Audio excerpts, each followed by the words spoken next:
Evangelho de Marcos, capítulo 12. A parábola dos lavradores maus. Então Jesus começou a lhes ensinar por meio de parábolas. Um homem plantou um vinhedo, construiu uma cerca ao seu redor, um tanque de prensar e uma torre para o guarda. Depois arrendou o vinhedo a alguns lavradores e partiu para um lugar distante. No tempo da colheita da uva, enviou um dos seus servos para receber a sua parte da produção. Os lavradores agarraram o servo, o espancaram, o mandaram de volta de mãos vazias. Então o dono da terra enviou outro servo, mas eles o insultaram e bateram na cabeça dele. O próximo servo que ele mandou foi morto. Outros servos que ele enviou foram espancados ou mortos, até que só restou um, seu filho muito amado. Por fim, o dono o enviou, pois pensou, certamente respeitarão meu filho. Os lavradores, porém, disseram uns aos outros: aí vem o herdeiro da propriedade, vamos matá-lo e tomar posse desta terra. Então o agarraram, o mataram e jogaram seu corpo para fora do vinhedo. O que vocês acham que o dono do vinhedo fará? Perguntou Jesus. Ele virá, matará os lavradores e arrendará o vinhedo a outros. Vocês nunca leram nas Escrituras? A pedra que os construtores rejeitaram se tornou a pedra angular. Isso é obra do Senhor e é maravilhosa de ver. Os líderes religiosos queriam prender Jesus, pois perceberam que eram eles os lavradores maus a que Jesus se referia. No entanto, por medo da multidão, deixaram-no e foram embora. Impostos para César. Mais tarde, os líderes enviaram alguns fariseus e membros do partido de Herodes com o objetivo de levar Jesus a dizer algo que desse motivo para o prenderem. Disseram: Mestre, sabemos como o Senhor é honesto, é imparcial e não demonstra favoritismo. Ensina o caminho de Deus de acordo com a verdade. Agora diga-nos, é certo pagar impostos a César ou não? Devemos pagar ou não? Jesus percebeu a hipocrisia deles e disse: por que vocês tentam me apanhar numa armadilha? Mostrem-me uma moeda de prata, e eu lhes direi. Quando eles deram a moeda, ele disse: de quem são a imagem e o título nela gravados? De César, responderam. Então deem a César o que pertence a César, e deem a Deus o que pertence a Deus, disse ele. Sua resposta os deixou muito admirados. Discussão sobre a ressurreição dos mortos. Depois vieram a Jesus alguns saduceus, líderes religiosos, que afirmaram não haver ressurreição dos mortos e perguntaram: Mestre, Moisés nos deu uma lei segundo a qual, se um homem morrer sem deixar filhos, o irmão dele deve se casar com a viúva e ter um filho, que dará continuidade ao nome do irmão. Numa família havia 7 irmãos. O mais velho se casou e morreu sem deixar filhos. O segundo irmão se casou com a viúva, mas também morreu sem deixar filhos.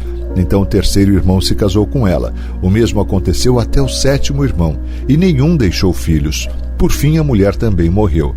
Diga-nos, de quem ela será esposa na ressurreição? Afinal, os 7 se casaram com ela. Jesus respondeu: o erro de vocês está em não conhecerem as Escrituras nem o poder de Deus. Pois quando os mortos ressuscitarem, não se casarão, nem se darão em casamento. Nesse sentido, serão como os anjos do céu.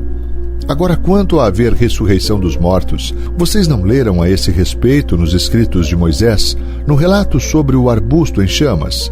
Deus disse a Moisés: eu sou o Deus de Abrão, o Deus de Isaque e o Deus de Jacó. Portanto, ele é o Deus dos vivos e não dos mortos. Vocês estão completamente enganados. O mandamento mais importante. Um dos mestres da lei estava ali, ouvindo a discussão. Ao perceber que Jesus tinha respondido bem, perguntou: de todos os mandamentos, qual é o mais importante? Jesus respondeu: o mandamento mais importante é esse: ouça, ó Israel, o Senhor, nosso Deus, é o único Senhor. Ame o Senhor, seu Deus, de todo o seu coração, de toda a sua alma, de toda a sua mente, de todas as suas forças. O segundo é igualmente importante: ame o seu próximo como a si mesmo. Nenhum outro mandamento é maior que esses. O mestre da lei respondeu: muito bem, mestre, o senhor falou a verdade ao dizer que há só um Deus e nenhum outro. E sei que é importante amá-lo de todo o meu coração, de todo o meu entendimento e de todas as minhas forças, e amar o meu próximo como a mim mesmo. é mais importante que oferecer todos os holocaustos e sacrifícios exigidos pela lei. Ao perceber quanto o homem compreendia, Jesus disse: "Você não está longe do reino de Deus." Depois disso, ninguém se atreveu a lhe fazer mais perguntas. De quem o Cristo é filho? Mais tarde, enquanto ensinava o povo no templo, Jesus fez a seguinte pergunta: por que os mestres da lei afirmam que o Cristo é filho de Davi? O próprio Davi, falando por meio do Espírito Santo, disse: "O Senhor disse ao meu Senhor: sente-se no lugar de honra à minha direita, até que eu humilhe seus inimigos debaixo de seus pés." Uma vez que Davi chamou o Cristo de meu Senhor, como ele pode ser filho de Davi? E a grande multidão o ouvia com prazer. Jesus critica os mestres da lei. Jesus também ensinou: cuidado com os mestres da lei. Eles gostam de se exibir com vestes longas e de receber saudações respeitosas quando andam pelas praças. E como gostam de sentar-se nos lugares de honra nas sinagogas e à cabeceira da mesa nos banquetes. No entanto, tomam posse dos bens das viúvas de maneira desonesta. Depois, para dar a impressão de piedade, fazem longas orações em público. Por causa disso, serão duramente castigados. A oferta da viúva. Jesus sentou-se perto da caixa de ofertas do templo e ficou observando o povo colocar o dinheiro. Muitos ricos contribuíam com grandes quantias. Então, veio uma viúva pobre e colocou 2 moedas pequenas. Jesus chamou seus discípulos e disse: "Eu lhes digo a verdade, essa viúva depositou na caixa de ofertas mais que todos os outros. Eles deram uma parte do que lhes sobrava, mas ela, em sua pobreza, deu tudo o que tinha."